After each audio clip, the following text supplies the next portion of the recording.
pledge allegiance to the flag of the United States of America and to the republic for which it stands, one nation, under God, indivisible, with liberty and justice for all.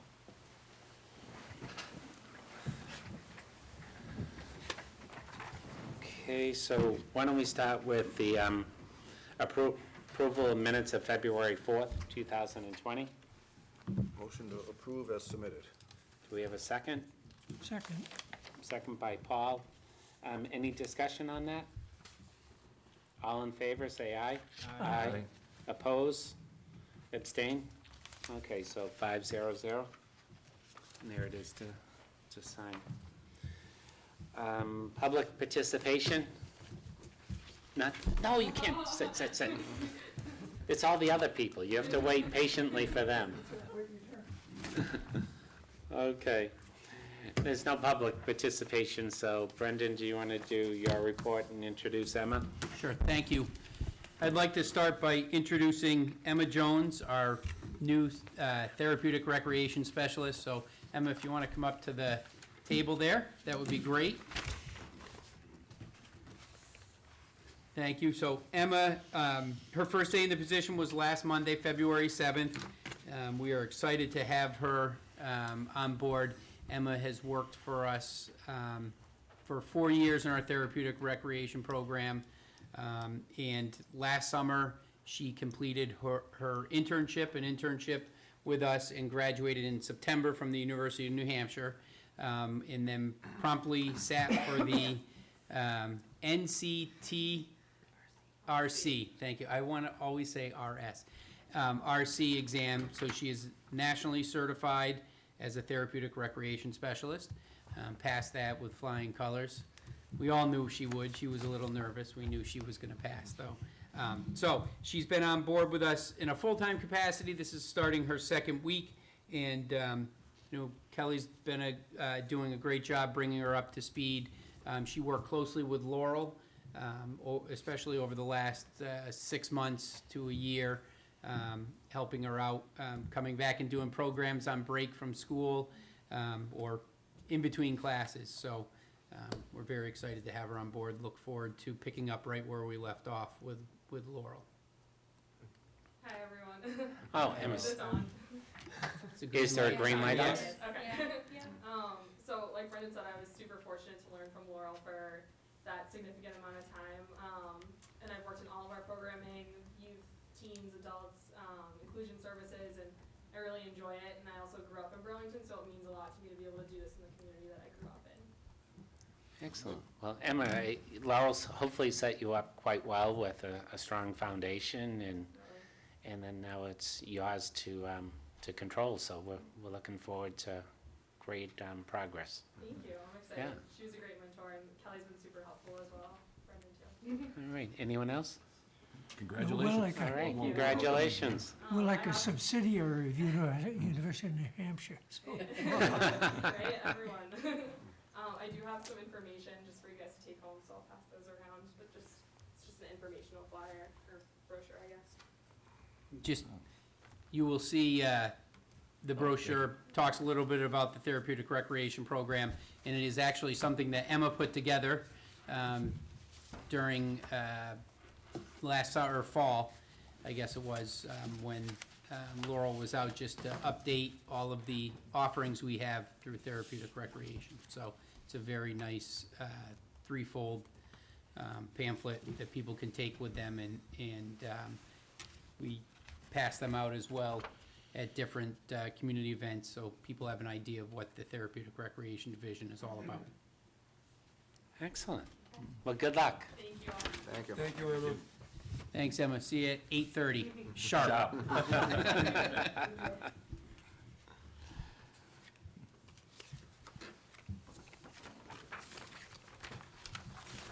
Okay, you want to keep on going, Brendan? Sure. Last week, we were notified, or I was notified, that the City of Boston, through the trustees of the reservation, were looking at putting a conservation restriction on the Mary Cummings property. Knowing that town council was looking into the deed and the ownership of some of the parcels around Marvin and Rotary, and how, looking at how a conservation restriction would affect those properties, I reached out to town council to let them know. So as we talked, I don't know, might have been November, I think it was, maybe even October, about the property, in that there was some question when town council did a deed search on the property, that the town may actually own the areas between, or Marvin Field, we definitely own Rotary. And then some of the properties in between, there was some question on the deed, so they were looking into that. They felt strongly that the town was the true owner of all of the property down on that side of South Bedford. In map 54, parcels 13 and 13.1 are the ones in question, and have reached out to the city of Boston. All of this kind of plays into the conservation restriction, because that is, those properties are included in their request for a conservation restriction. And at this time, it's not been put forward, it's just a draft, and they asked the town to look at it. So planning was looking at it, conservation was looking at it, and they forwarded it to me, which is why this whole topic has come back up. Town council, before they get any further, has asked to have a meeting with the trustees and representatives of the city if they need to be there to discuss ownership. She's already had a conversation with, I believe, counsel for the city of Boston regarding that. And now with this restriction coming up, it's something we want to get settled before the restriction goes in, ownership of the properties there. So she has reached out regarding a meeting. We have not heard back from them yet, but I expect something in the next couple of weeks that we'll hear from them.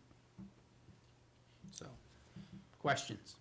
So, Paul, you're the planning board representative. Yes. Can they ask for a conservation restriction on property they don't own? Well, actually, the ownership, if you will, is City of Boston. So No, the- if Marvin Field in Rotary is our property, they're not allowed to ask for a restriction on our property, are they? I can't tell you, because I'm not a lawyer. There's a lawyer. Oh, Tom? They could ask for anything, and typically, the planning board or any other town board doesn't do a title search on things like that that come before them. However, if it's deemed that they don't own it, you can't put a restriction on a property that you don't own, so anything that they try to place on it that it's ultimately determined that they don't own will just become null and void. It's cleaner if you figure it out beforehand, so you're not having to somehow erase it later on. But at the end of the day, if they just go ahead and slap this conservation thing on, and a year from now, town council figures out that the town actually owns it, you can get something recorded at the registry of deeds to remove the conservation restriction from the property that they don't own. But the planning board, they don't do title exams when something comes before them. They kind of take it at face value and they go from there. Okay, So, go ahead.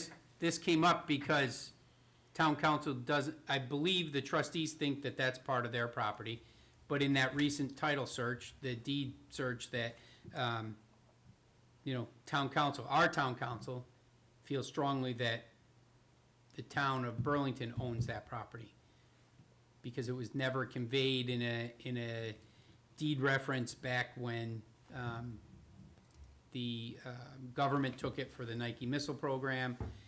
It was never given back to the city of Boston. So that's how this all came about. They are putting the restriction out there, or a draft, looking into a restriction based on it being their property, not because they think it's ours and they want to put a restriction on it. So we're trying to clear it up, as Tom mentioned, before a restriction gets put on the property that winds up not being theirs. So that's where we're at now. That's why we're trying to solve it before the restriction gets put before any board or commission. Okay. I Paul? would just say good luck, because this goes back to Don Roberts, and we were discussing this, when my hair was brown. Really, it's been a long time. So how does this all legality work out? If we say it's ours, they don't know, what's the ultimate, how does that ultimately get figured out? I mean, Well, it's like, you can't grant somebody an easement across your neighbor's property. Now, you could try to put someone on record saying you're granting that easement, and the neighbor finds out about it, he can show that you didn't own it, so you had no right to do that, so that easement that you recorded becomes null and void. It's the same principle here.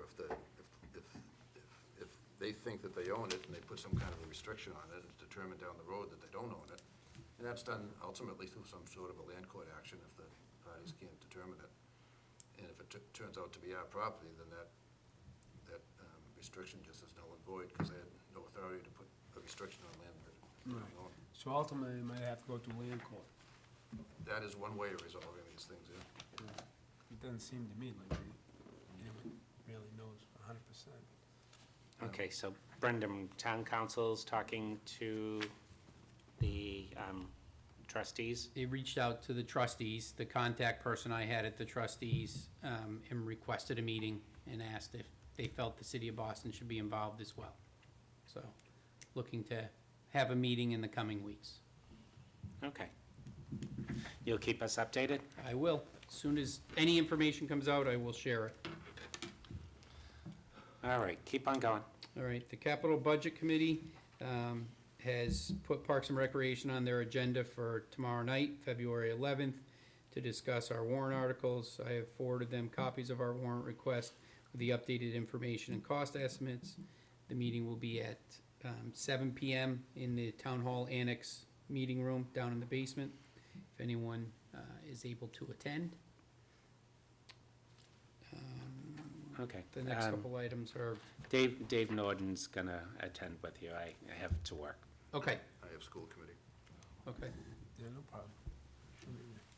And are we on at 7? We are the only ones on the agenda. That's beautiful, because I've gone and, waited to get there. Thank you. You're welcome. The other items are new business and old business items. in my Okay. report. Any questions for Brendan? Okay, so why don't we go to the maintenance activity report? Is that what you're calling it now? Yes. Okay, great. Does that work for you, or you want me to change it?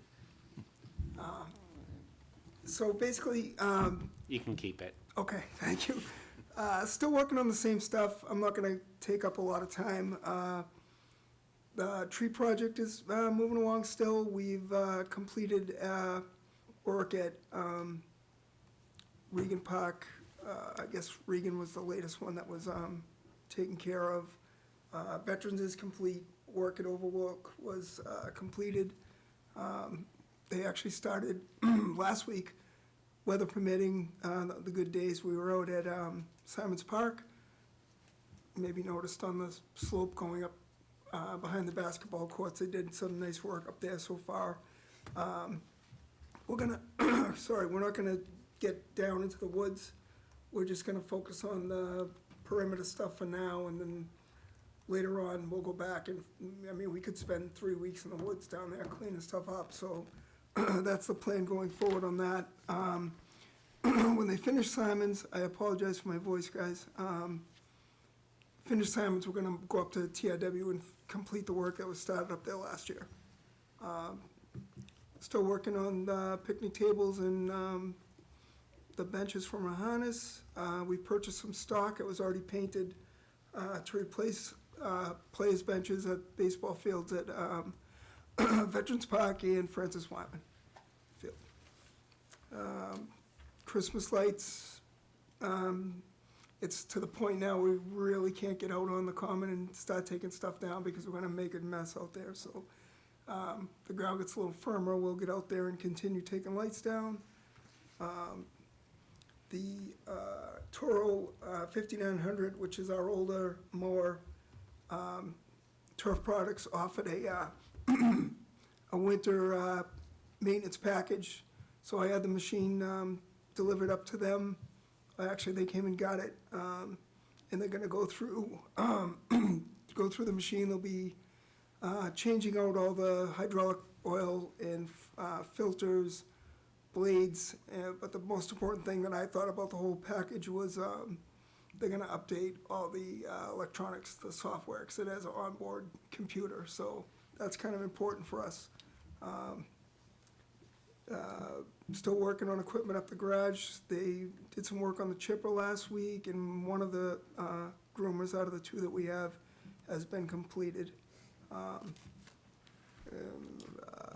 final thing I have is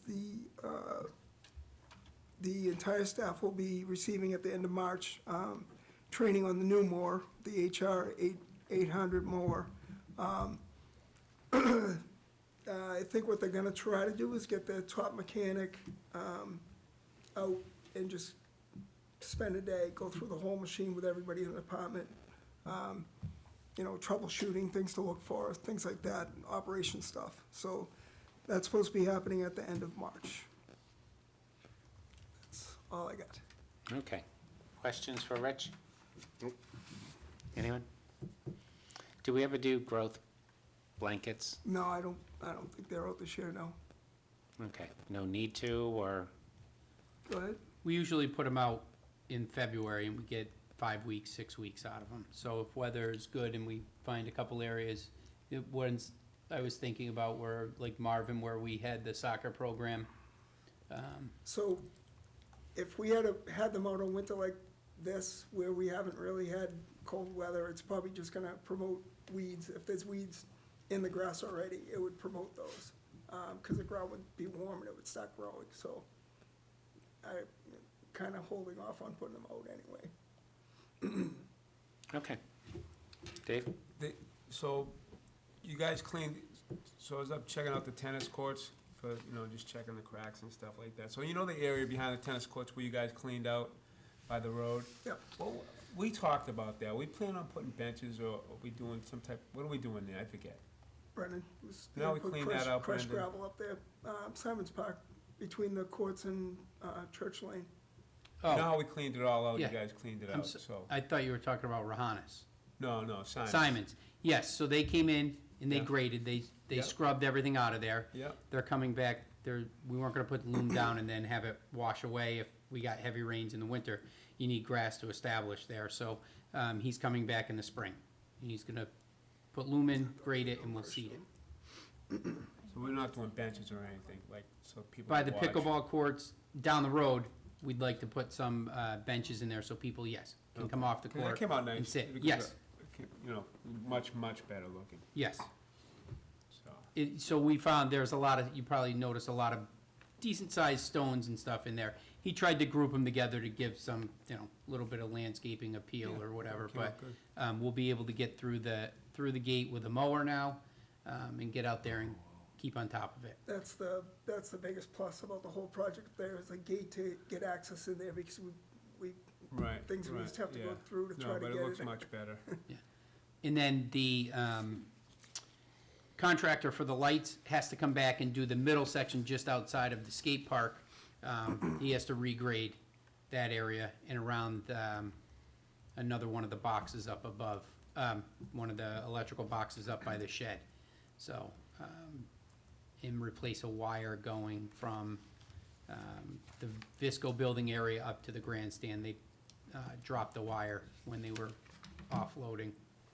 So, they have a couple things left. They've only invoiced us for half the project because I'm holding the other half until they complete the checklist that they had.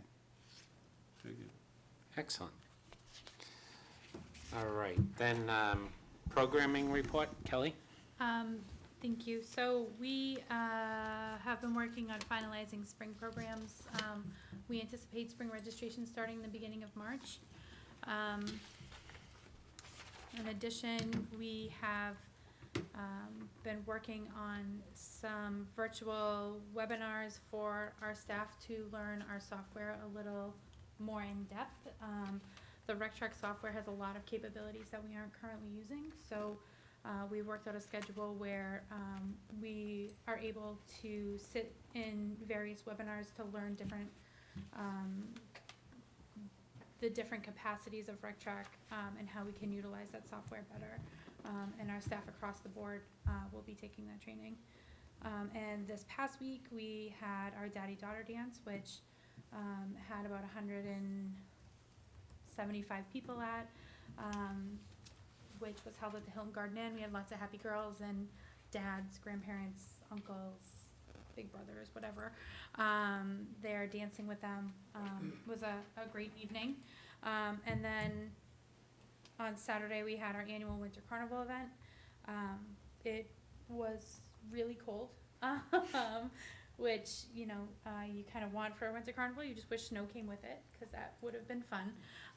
But we had a number of events there for people and families to do. We had a dinosaur and fossil show. We had Elsa and Olaf there for photo ops. We had a scavenger hunt through Simon's Park where families won a snowman making kit. So we really hope it snows between now and the end of March so families are able to use them. But it was very well attended, especially for how cold it was. There was a lot more people there than we anticipated. We actually ran out of a number of things, including some craft items and scavenger hunts and those types of things. So, but overall, it was a great day. That's all I have. Excellent. Anyone for Kelly? Don't hope too hard for snow. Okay. Nothing on chairman's report. Anyone have anything on the subcommittees? No, we're meeting tomorrow morning to With discuss Sculpture which one, to Park? narrow them down before we go in front of the school committee, the selectmen Okay. next week. I think I mentioned before, Good, Paul. you're the vice chairman. Don't mean it.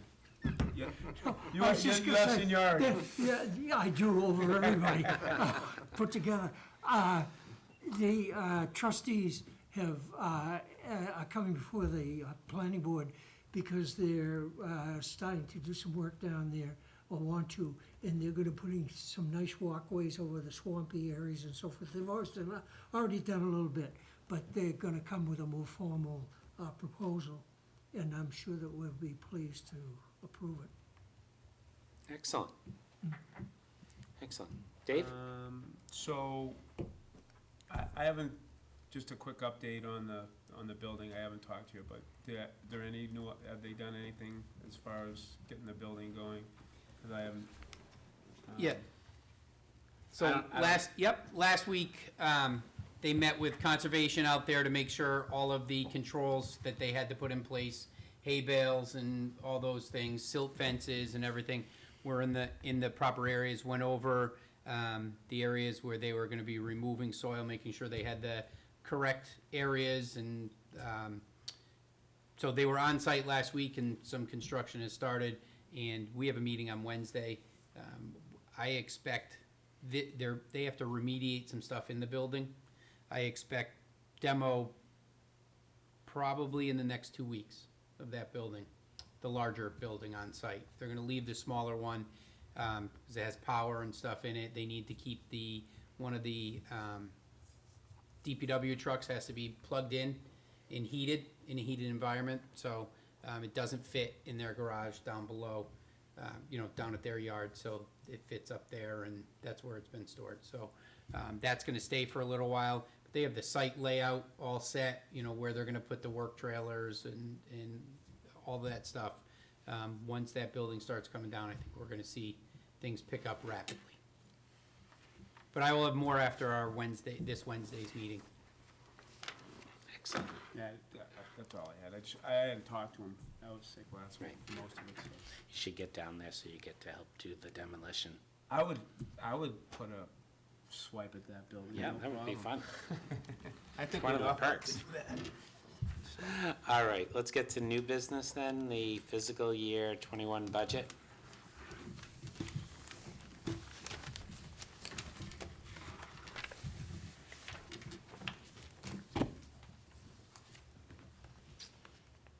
Okay, so everyone received a copy of the budget, and then I gave you tonight just a breakdown, part-time revolving, the program breakdown. So we can go through that as well.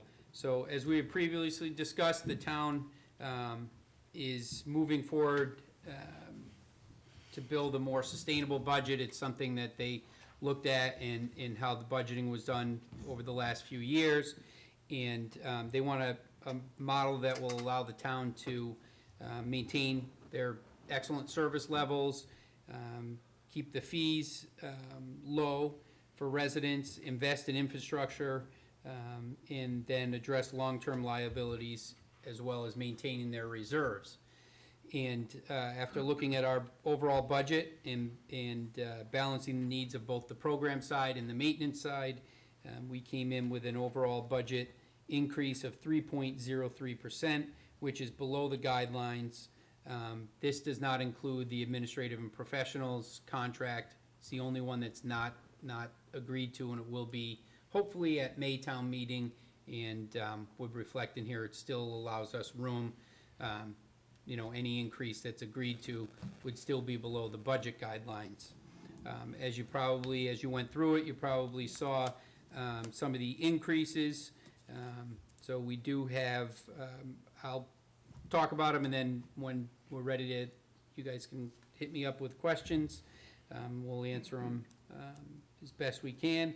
So you will see an increase in salaries, and that is due to contractual obligations, and then there is an overtime increase as well.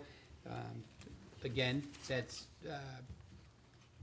predetermined by contractual obligations, but this year we also have, we've increased the overtime for the program division staff. They're eligible for overtime, and there's never been anything in it, so we've actually had to establish some overtime for our program division staff. That would be the program coordinator, assistant program coordinator, and therapeutic rec specialist. So there was an increase in our overtime of 21.6%. And then we also had an increase of 14.83% in materials and supplies, and that is our increase due to our improved field maintenance program. And this is something that we plan to make incremental changes over the next 3 years as we continue to improve our athletic fields. There was also some decreases in the budget that may stand out. You will see decreases including 2.39% in part-time salaries, 5.9% in part-time salaries. This is due to not offering our Wilderness Adventure program. Last year and in this year, we're not gonna offer it.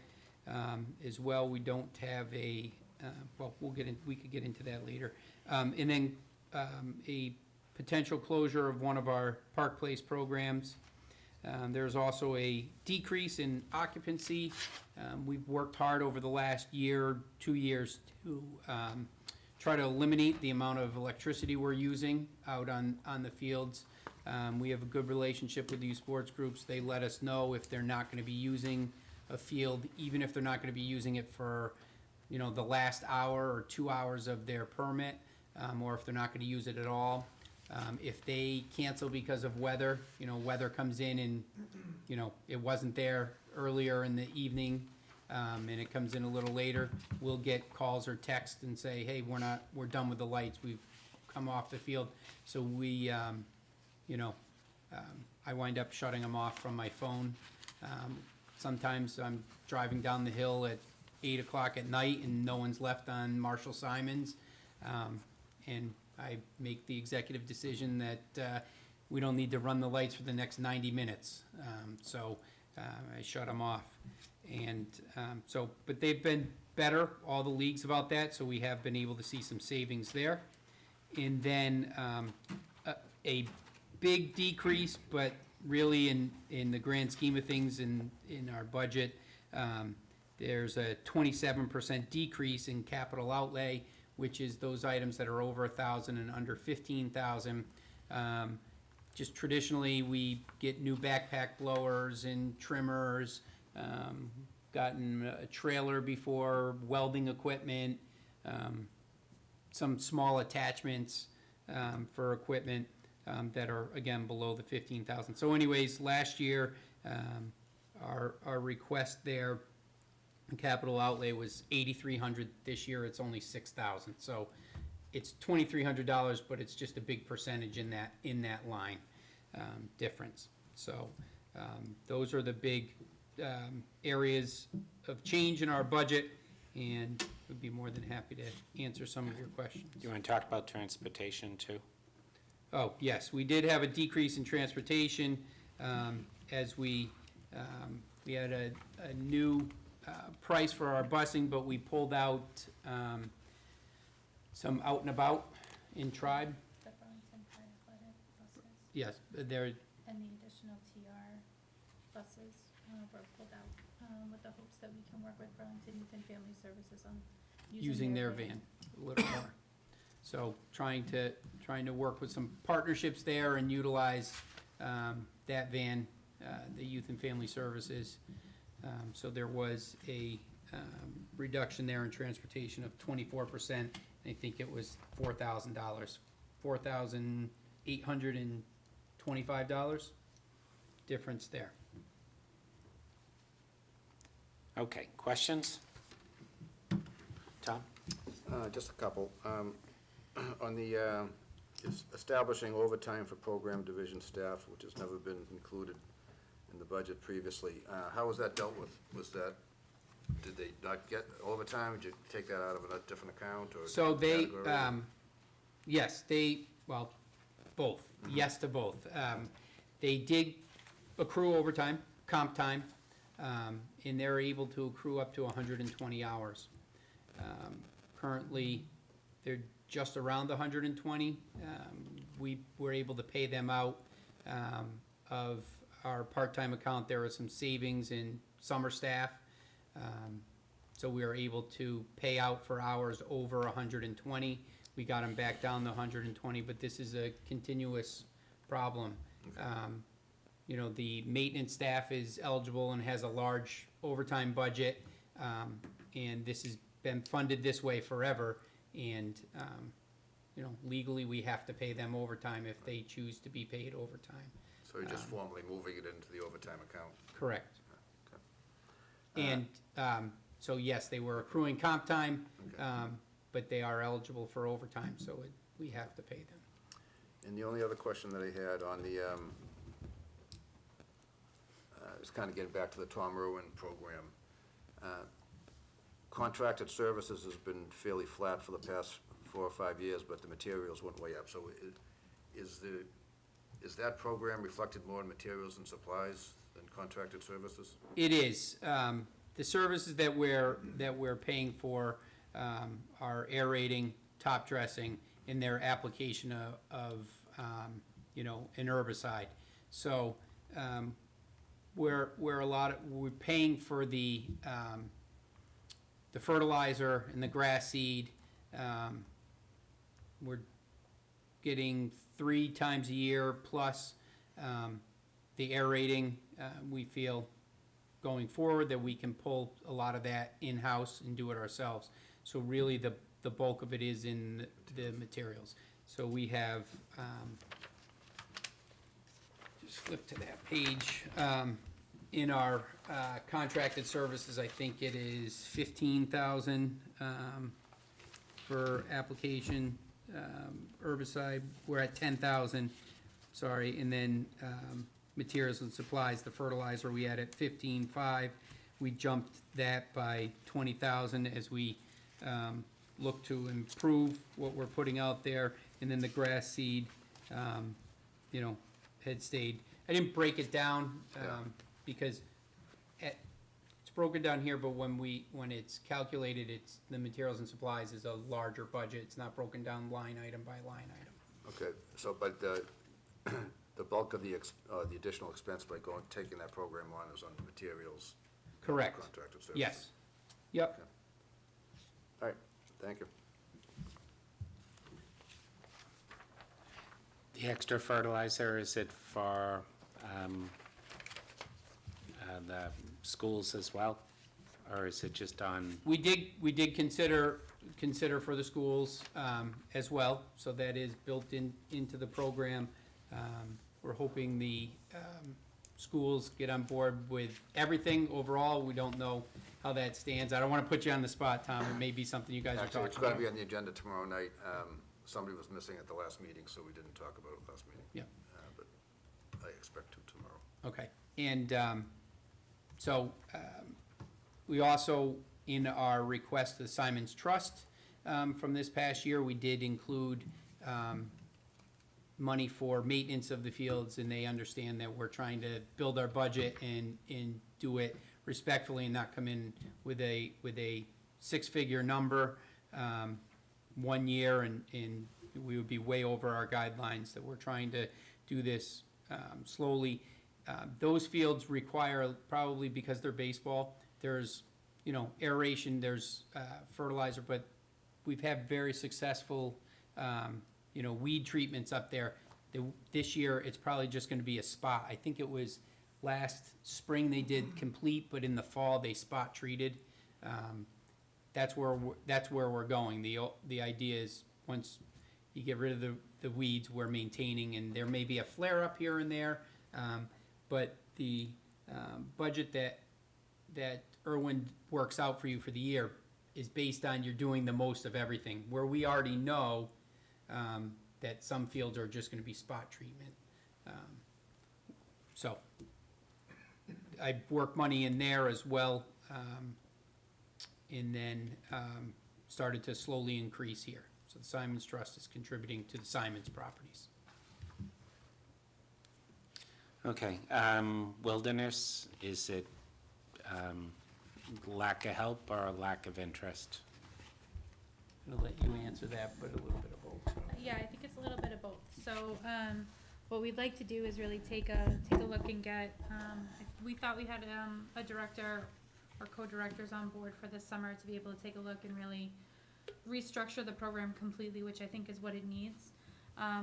As it turns out, neither one of them are available. So, we will do our best in the interim to be able to find another director, for next summer, but for this summer, it won't be possible. So what are we doing for the teenage age bracket for the programming? So we offer middle school parks, which is, in my belief, part of the reason the wilderness numbers have dropped a little bit. We average 90 kids per week in that program for middle school kids. That's in our circles, those numbers are fantastic. So we're really happy with that demographic and getting those kids. In addition, the middle school age children, once they've completed 8th grade, they're invited to come and volunteer for us. So we have a number of them who volunteer for us for a number of weeks throughout the summer. Excellent. In Park Place, we're eliminating a park? Correct. Which one? That's yet to be determined. It's a discussion that we're having as a program staff as far as usability and numbers at the parks. Our numbers at the parks over the past several years have decreased substantially to the point where one of our parks is seeing on average 9 kids a day. Another one of our parks is seeing an average of 15 kids per day. And then we have 2 parks that are seeing an average of between 27 and 32 kids per day. Those numbers don't necessarily cause us to sustain 4 parks open. So we're in discussions of which park we would like to close. I don't have a definitive answer for you tonight, though. Okay. Overtime, have we talked to Paul Sagarino about you adding overtime to something that hasn't been overtime?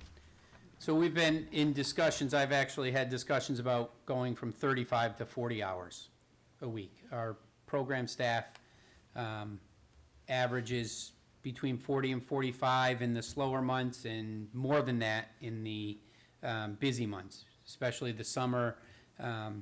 In order to keep our level of services where they are and where they're expected to be. They're putting in, I'd say Kelly is probably averaging 55, Jesse 50-ish, 45 to 50-ish. Because we have especially in the summer months, we'll talk about those right now. We have hundreds of kids in programs. We have the largest volume in a, would you say, a smaller amount of programs at one time. You know, she talked about the numbers for middle school parks.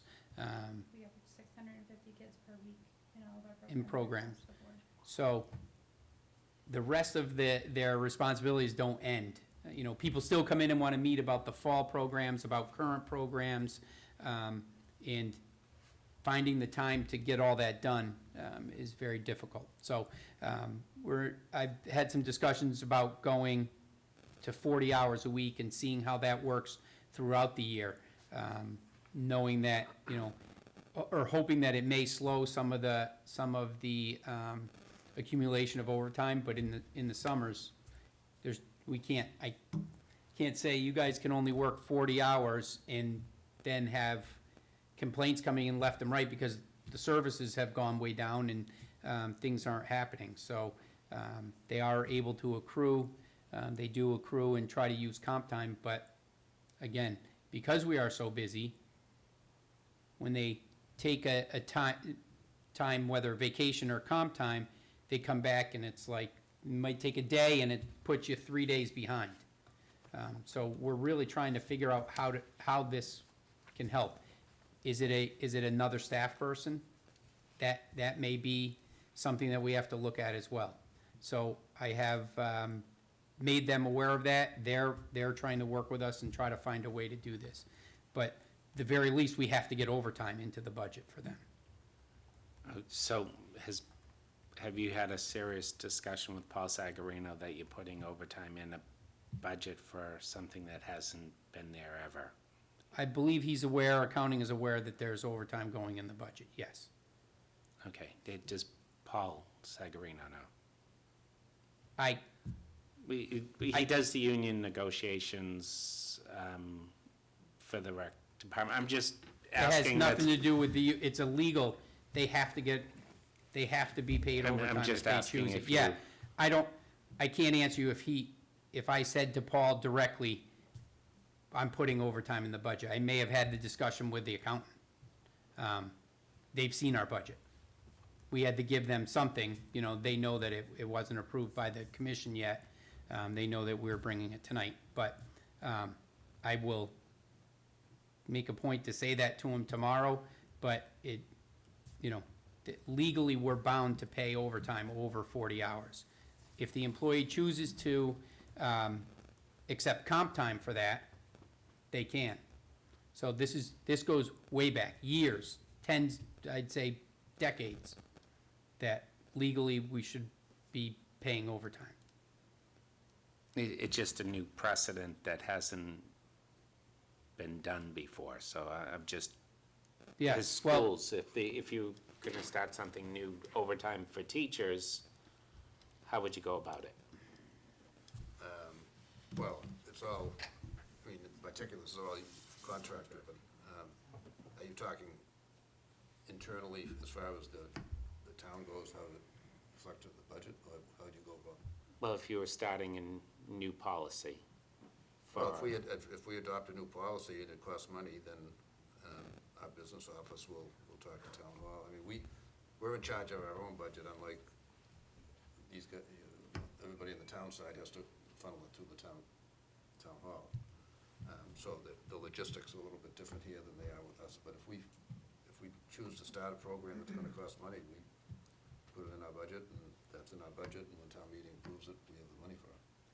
I don't know internally what the mechanism is at town hall, but I suspect that every budget from any given year has new things in it that wasn't there before, and things come up, new programs, new DPW, whatever.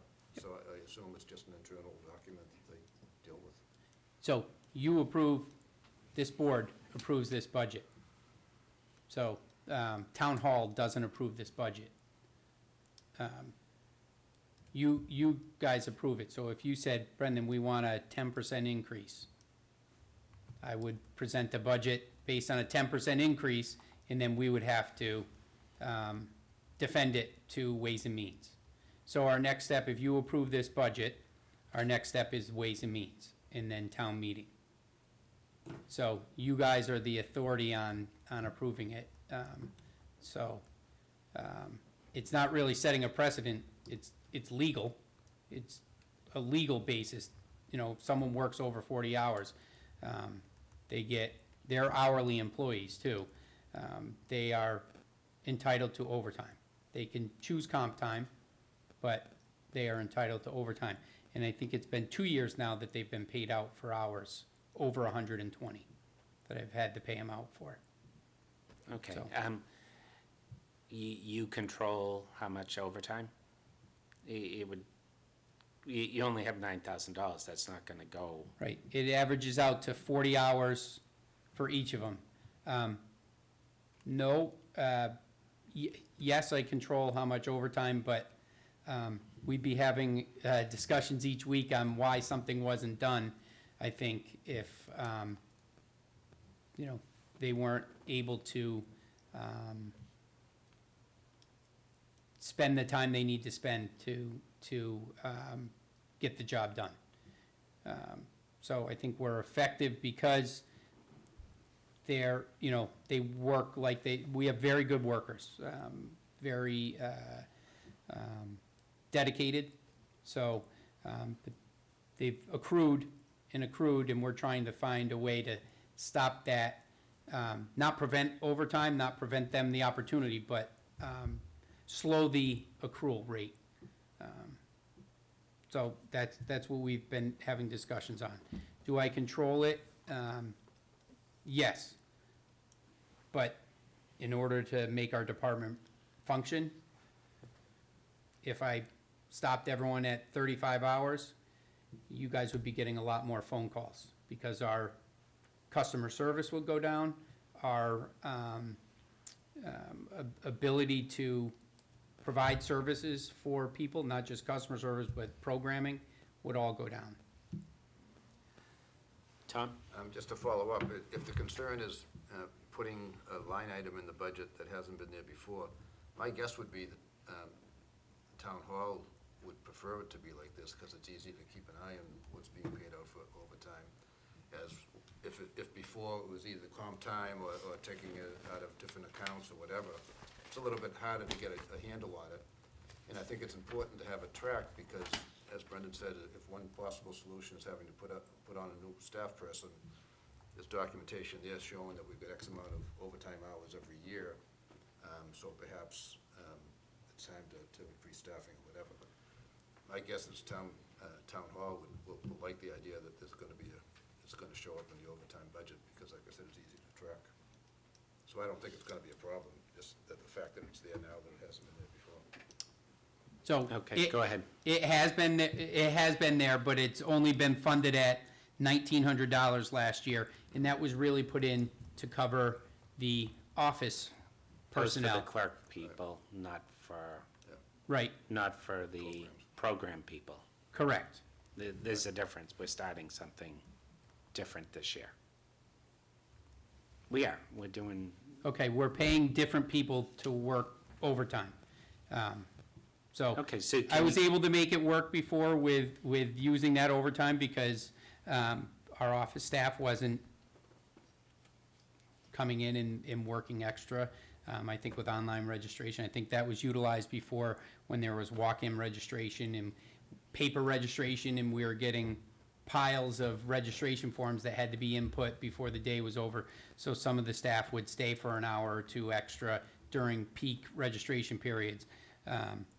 So, yes, we're starting something new as far as the people that it would be paid, but again, and I was able to make it work through that, and then some part-time salaries in the, where we didn't utilize all of our summer maintenance money, so there was some money left in there. Kids, summer workers leaving, not working the full 20 weeks, only working like 15, so it left a little in there, or 16 weeks. So we're able to make it work in the past. But yes, to answer your question, it is an increase, so it's new, but it is legally, we have to afford them pay for their overtime hours. Okay, so we approved the budget. You have to work with those numbers, though. Correct. Right. Seems to me we're formalizing something that, has been done anyhow. So you might as well put it in there as is. Well, it's just a change. Don Roberts and Bill Boudreau probably worked more than 35 hours a week. This is a change that we haven't done before. I did as well when I was here before, and I asked for overtime and was told I couldn't have it. So, Right, it's just a change. And our It is. job is not to rubber stamp your budget, is to ask the questions and yep, and be able to understand it so that when it gets to Ways and Means. yep. And this is another one that will probably see some increases over the next couple of years as well. Because if it doesn't go to 40, or we don't work out, we don't find a solution to slow the progress, the accumulation, then, we'll have to increase here because we're gonna have to pay out for those hours that they're working. So, if we'd like to keep a tighter leash on that, we can do that, but I think our service level is gonna go down. Dave? Who do we go to, so say if we needed a new staff member, you said maybe that could be go to 40 hours or a new Mhm. staff member. What's the process of that, if, not on this budget because this is, but like going forward after Yep. this? Do you go That to would the be town a administrator, or- conversation that we would start here at this level and then take to town administration. I think there is, I think it's time that we discuss that possibility. We reorganized, the department was reorganized back in 2009, and then it really showed up mostly on the maintenance end of things. I think we have to look at, reorganizing the department again based on where we are today. 10 years has seen, well, it's now, 10 years, 11 years. There's a lot of growth in our department. Expectations, along with that growth, have gone up. So I think it's time for a serious conversation on how we can continue our level of services and possibly add a person, whether it's another program person or an assistant director, to assist. There's a lot of things that we didn't have to do 10 years ago, or that we do more of now. The certifications that are out there that we track, the work with vendors, and by vendors I mean people who are running programs. They need to have insurance, and their paperwork has to be turned in.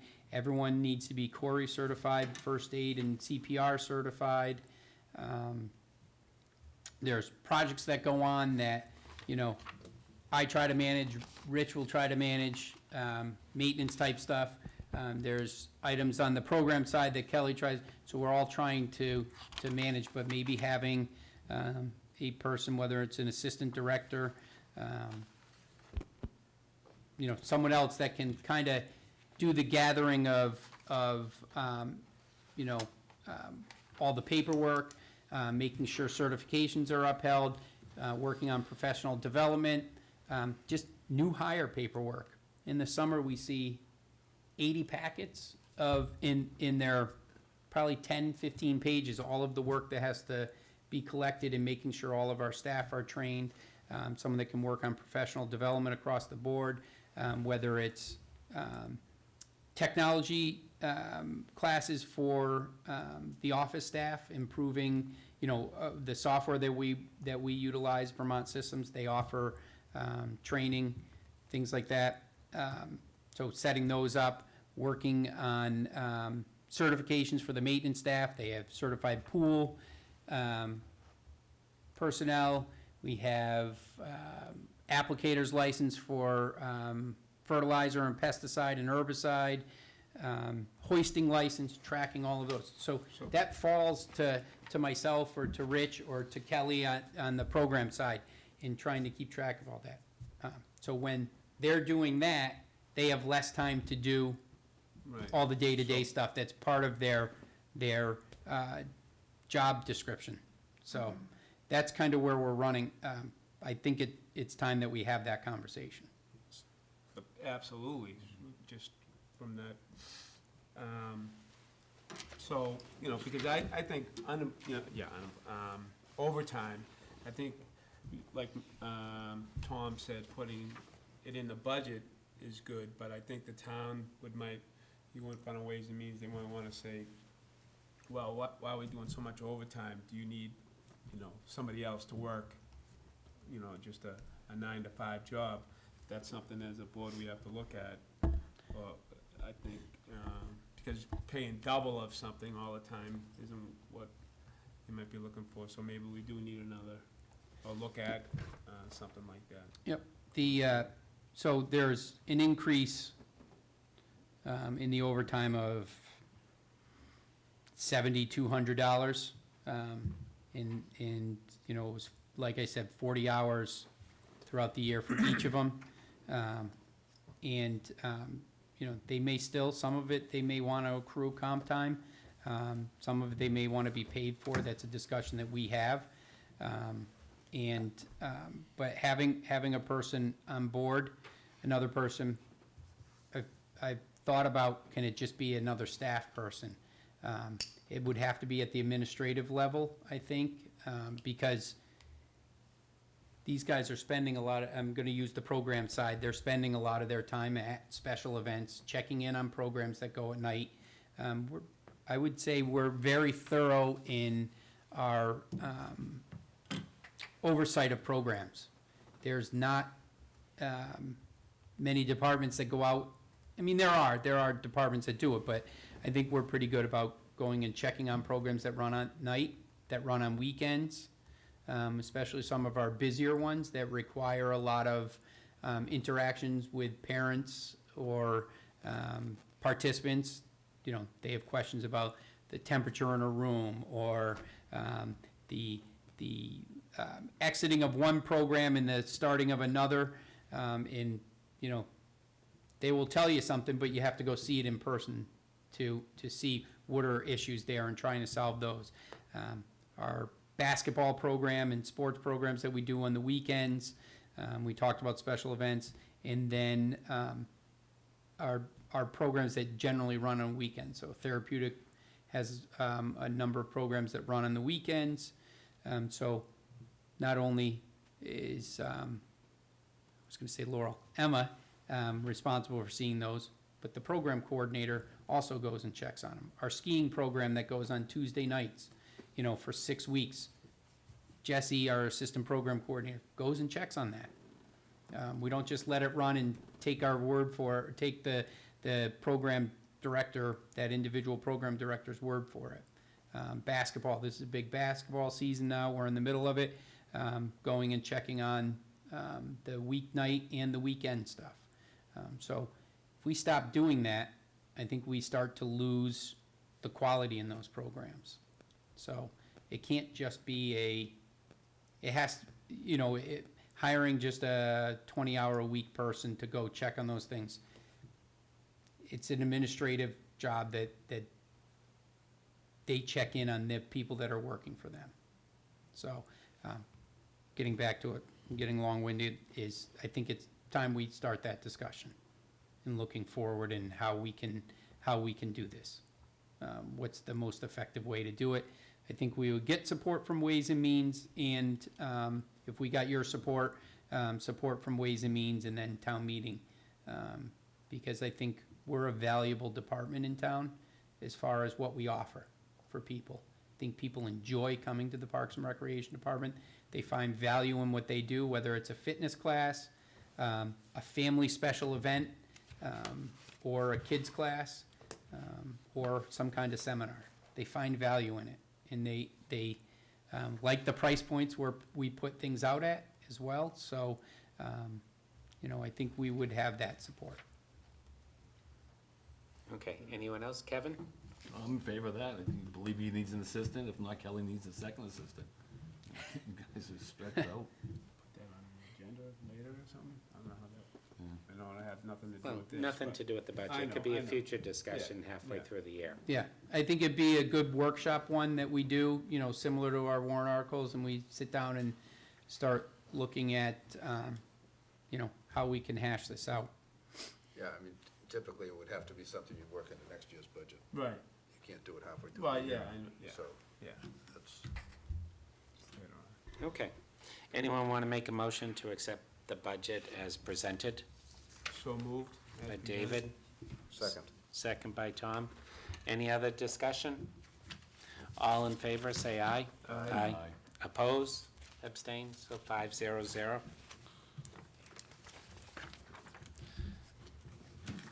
Okay, Brendan, do you have any other new business?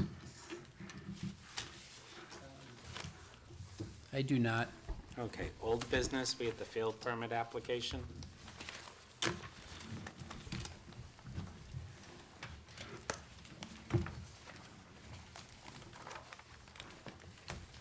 And on the field permit application, you're leaving it pretty much the same as it was presented, right? Yes, it hasn't changed from our last meeting at all. Okay. The application itself, the front page, the changes were regarding events exceeding 100 participants. And we are working on a special permit, event permit that we've spoken about before, but the information requested on the front is almost identical to the old one. We rearranged the flow of it a little bit, and then added the events exceeding 100 participants are considered a special event and requires a special event permit. Okay, so, I've looked it over, I'm not in agreement with it. I have a proposal on it. I unfortunately couldn't change the PDF. Do you want Right. to pass those down? There's a few more copies. In my opinion, I think that the rec department is that we shouldn't be charging youth sports. And I think Tier 1 and Tier 2 should be merged. And there shouldn't be any permit fee or any charges.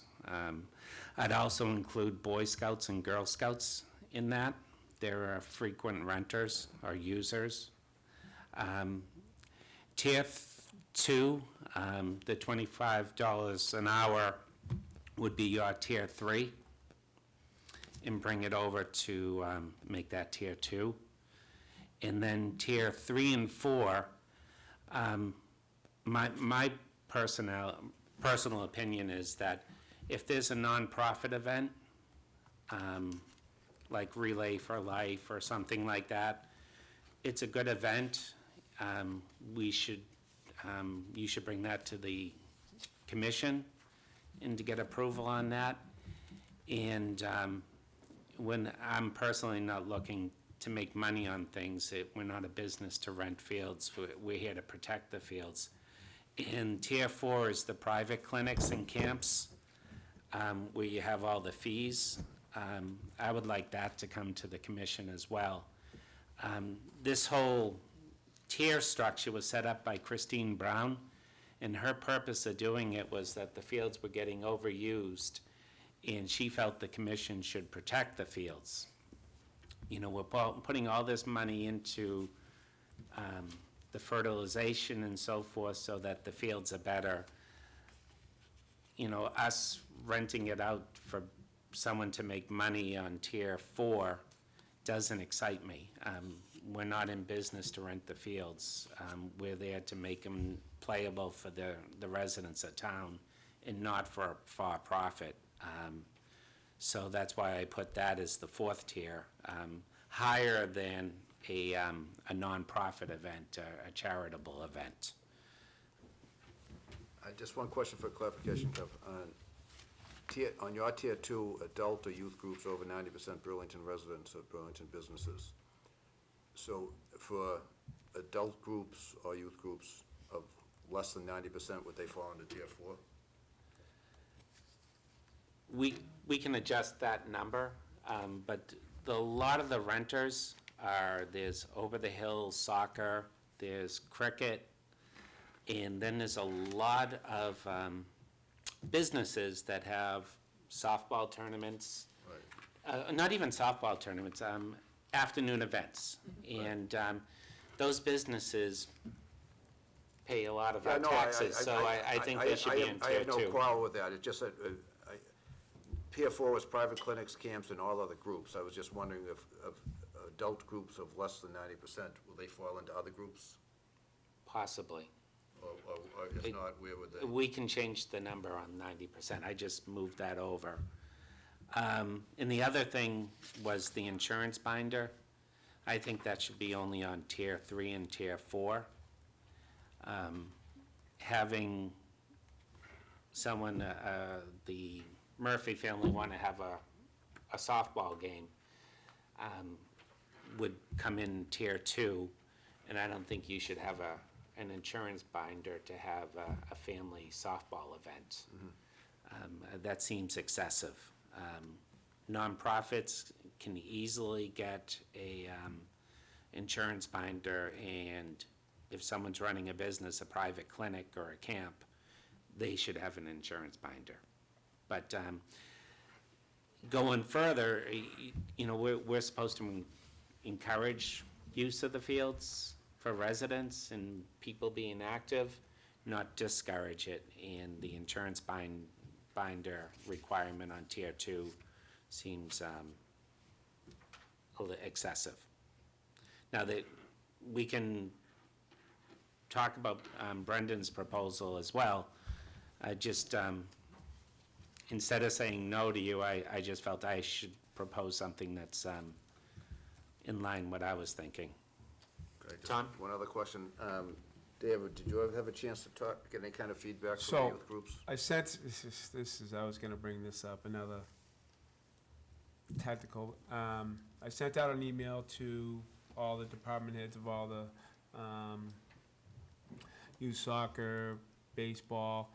So today, I know we had the meeting tonight, so I'm looking for feedback back. And my emails do not leave none of my emails have been going out, You so. have to push I send. sort of, I didn't really know that until, so, they never received the email that I sent out last week, so, I've sort of found that weird that no one would contact me, but, so yeah, I dropped the ball on that. So I've been thinking, regardless of that, I put a lot of, since then, I put a lot of thought into it. We're doing the fields and all this stuff, and I've gone back and forth with Kevin on, I still like Brendan's idea as far as, we need to know how many youths are in each sports in town. I think that. Now, whether they have to pay a fee to know that, we have to know, because we have all these fields. Are they getting bigger? Are they getting smaller? Are we using the lights at the proper time, like as far as funding and all this? Somehow in this tier, we have to know how many kids are playing in each program, I think. How we find that out, whether it's $1 or it's some way or something like, I don't know if a fee so much. I wasn't against it. I'm not for, either way. I wanted to go in front of the boards to just let them know that we would, we're putting money into the fields. I think, Couldn't we just ask the youth sports what their numbers are instead of charging them? I'm not saying find out charge them. I think we need a solid number. I'm not into charging people either. My whole thing was, even if it's just for a couple, during this whole process, now obviously we put money back into the maintenance end of it for fertilizers. So that's a big difference to me, seeing it in the, the fertilizer end of it, so. But I think we should know how many kids are at they should let us know what the number is, I think, but, and as far as these other, this is new here, I don't think we should be charging the nonprofits, the big events, a lot of stuff either, but everything's changing as far as privatization. This is the one thing I worry about our fields going forward, and in sports in general, everything is becoming private. The small ages is still town-driven, from 10 and under. But after that, baseball, soccer, lacrosse, everything's going private. Now, I know because I've been involved in it for the last 15 years. I've seen it, and I don't like it, but that's reality. So, eventually, I think down the line, we're gonna have to make adjustments to this, because I think everything's gonna be private.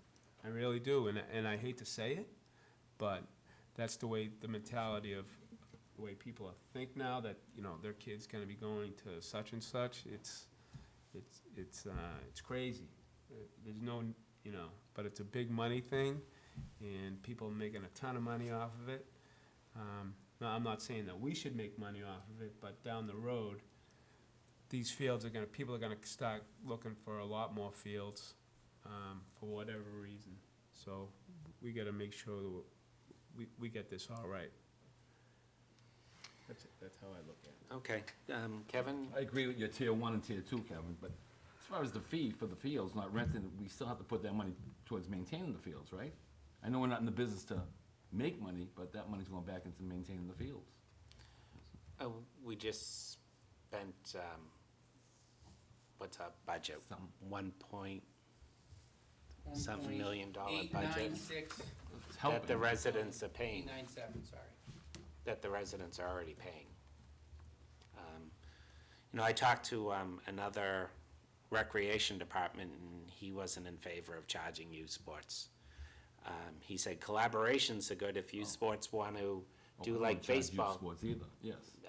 Well, that was the proposal.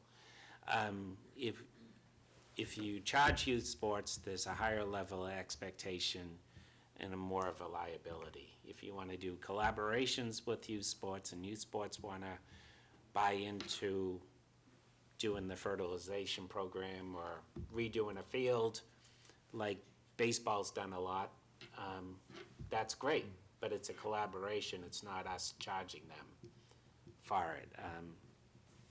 And if you want, Brendan, you're welcome to sit on this for another meeting. Everyone can sit on it and compare the two.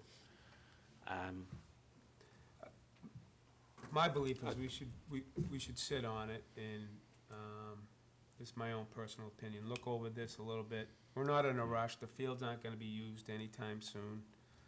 We still got probably two months before the fields are gonna start being used. Are you gonna try to use the send button on your computer next time, so we can, emails will go out? You have to push send.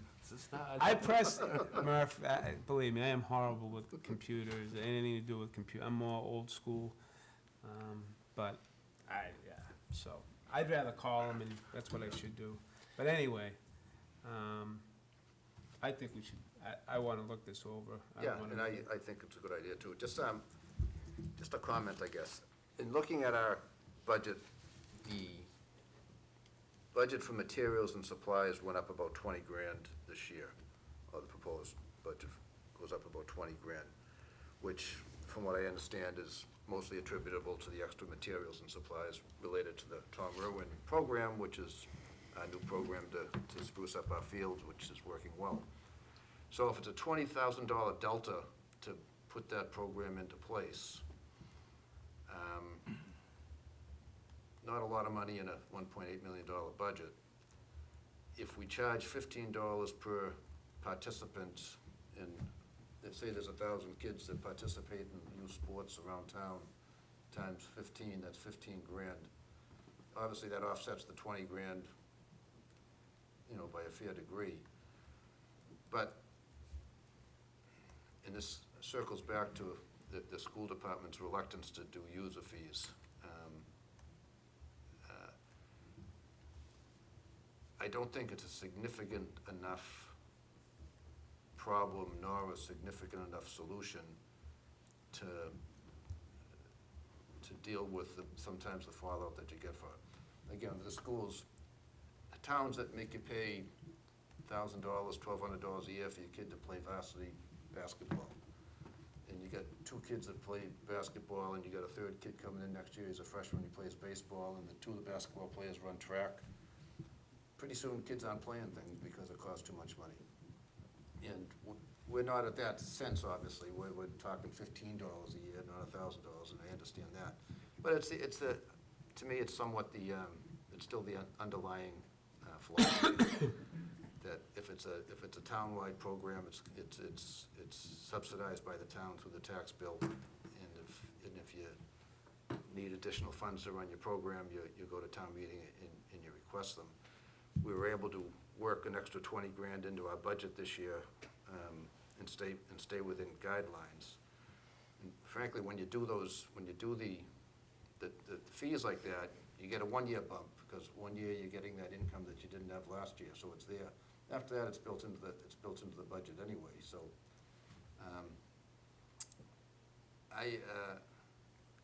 to me, it's a slippery slope, and I'm generally against charging fees. Now, if our budget went up an extra 100 grand because of this, the Tom Irwin program, and that's a significant increase, then maybe you look for ways to try to offset that. But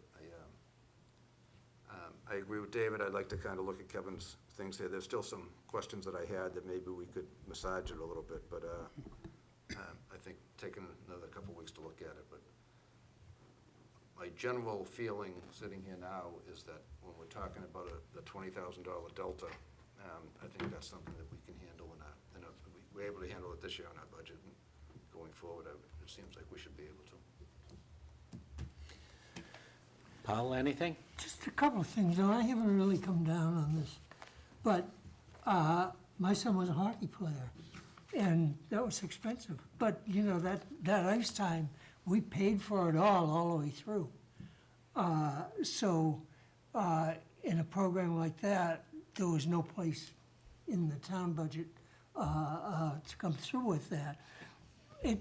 I recall that we needed some money for a particular program, and the BBSA gave us some money. Do you recall that? Is that renovations at Simons Park? Yeah, and what was it, a couple of grand or something?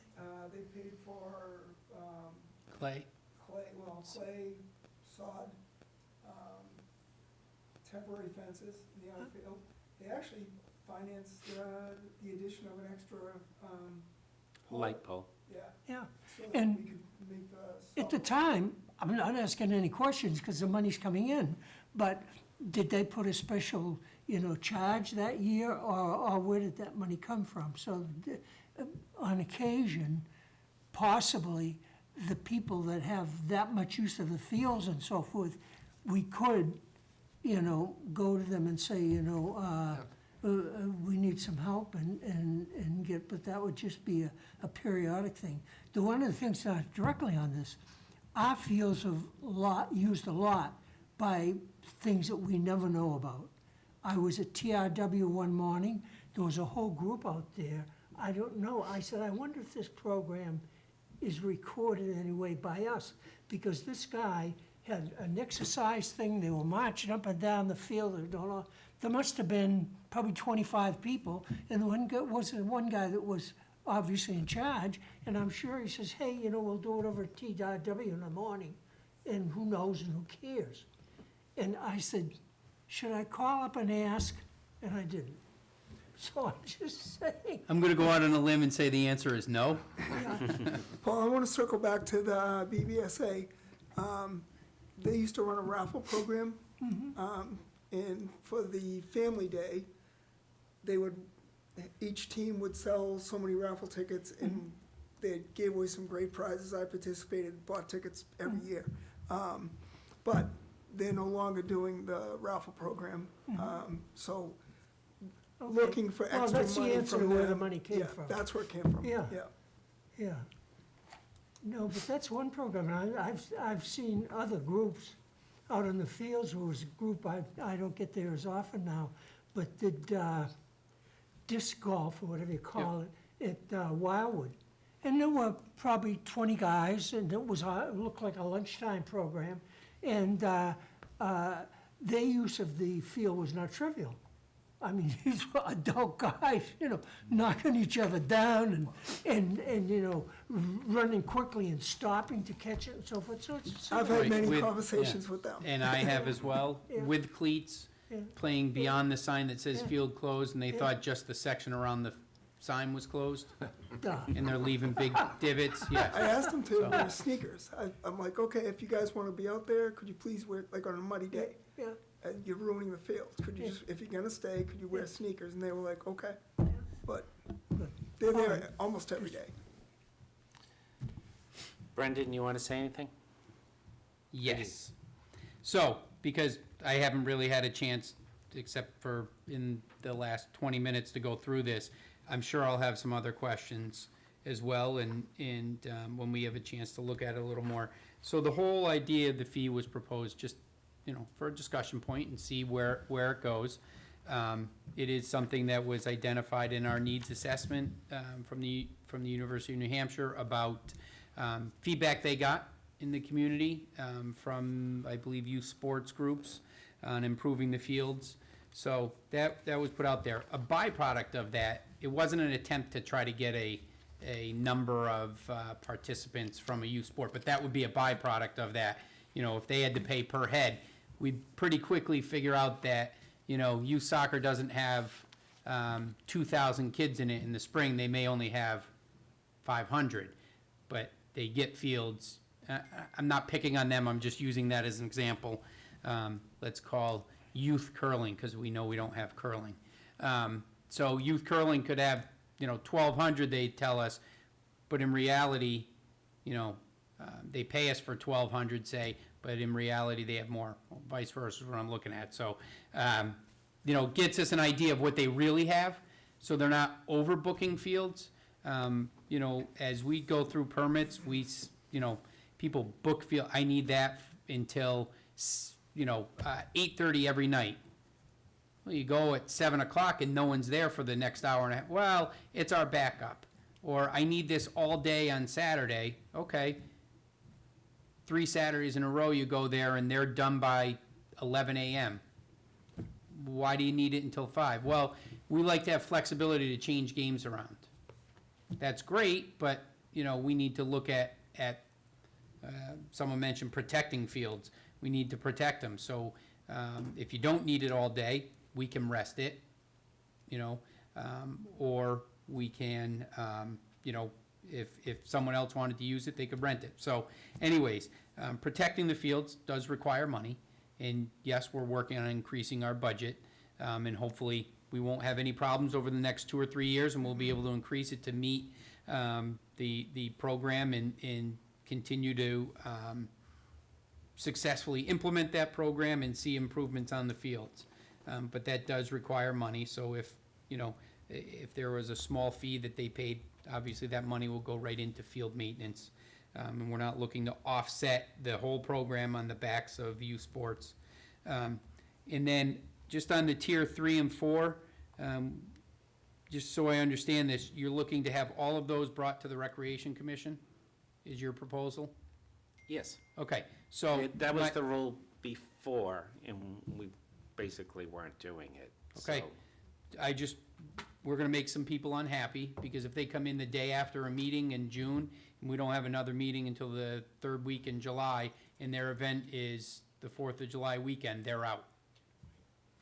Right? So we're not, I'm not trying to pick it apart, I just wanna make sure that, as we're sitting on it over the next couple weeks before our next meeting, that these are things to think of, because, So, I'm scheduling an extra meeting so we could get a group in that's nice, but it can't be expected all the time to just schedule all these extra meetings to get a group in before our next meeting so they can have their event.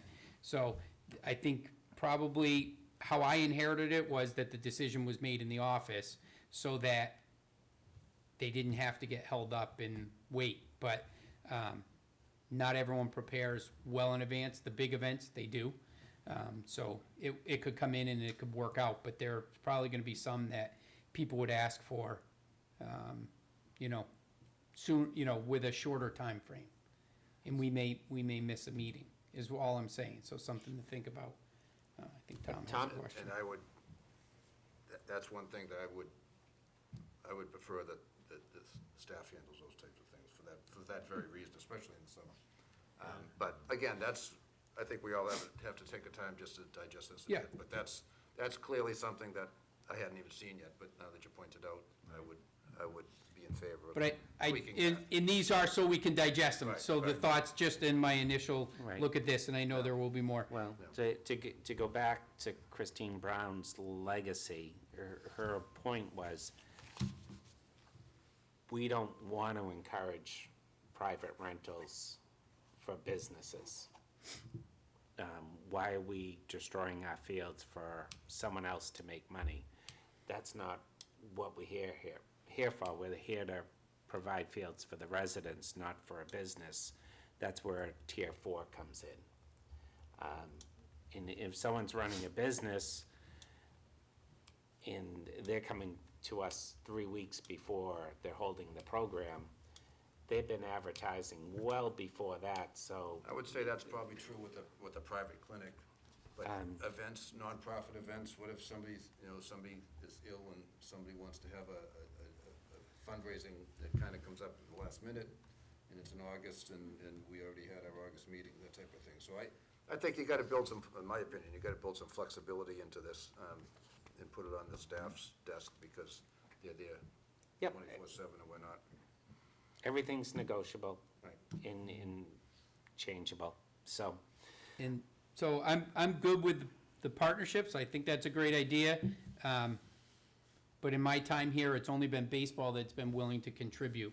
And I think that was even before I started, but I know we've done a couple field renovations and they've chipped in, they've bought equipment, attachments and stuff for us.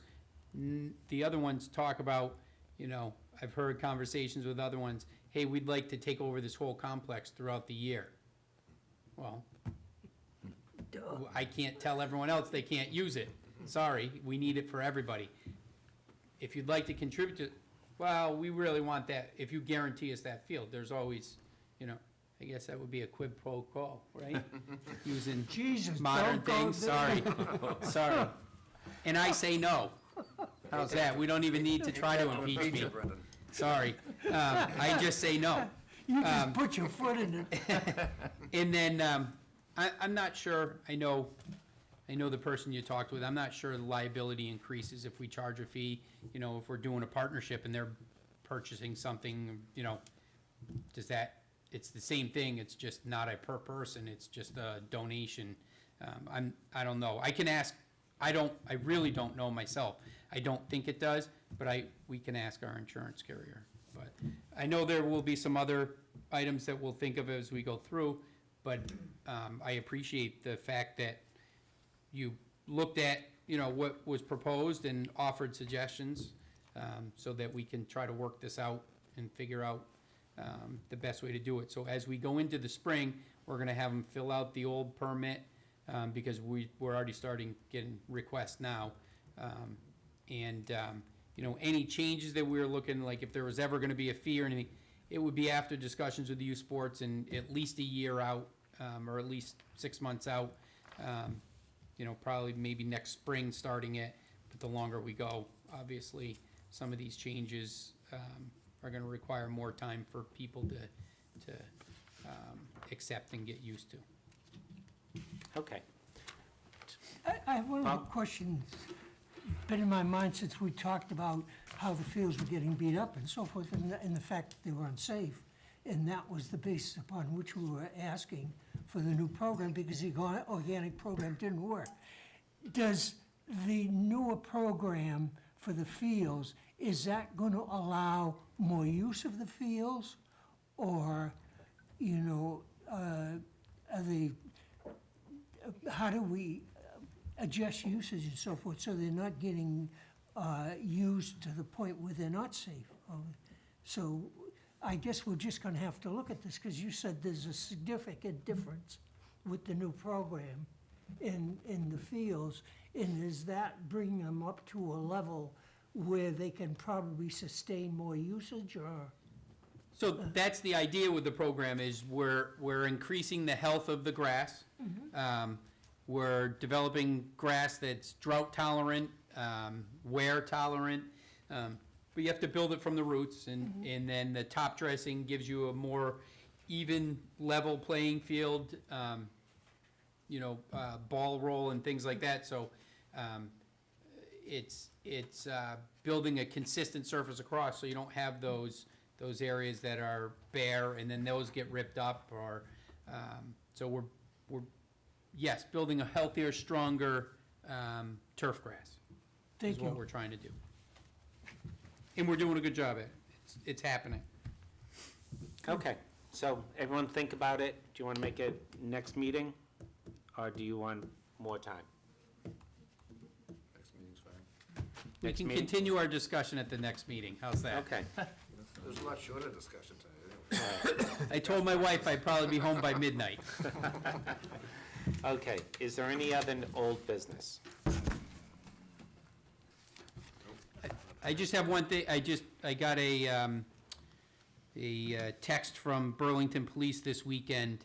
If anyone saw it on the, I think it was on the Parents Network and maybe on the news, an owl got tangled up in a It was on soccer the net new- at Memorial. It was on the news, Yeah, I didn't see it on the news, but just wanted to let everyone know the owl is safe. Soccer net suffered some damage, so if you hear anything that the Memorial soccer net is cut, we addressed that today. Was on the regular news, had some nice pictures. Yeah, I heard, I didn't see it, so. Okay. Can we charge him? I, All right. maybe we could have a subcommittee that can approach the police on that. Is there any reason We for can it? charge owls $10 per hour for using a soccer field.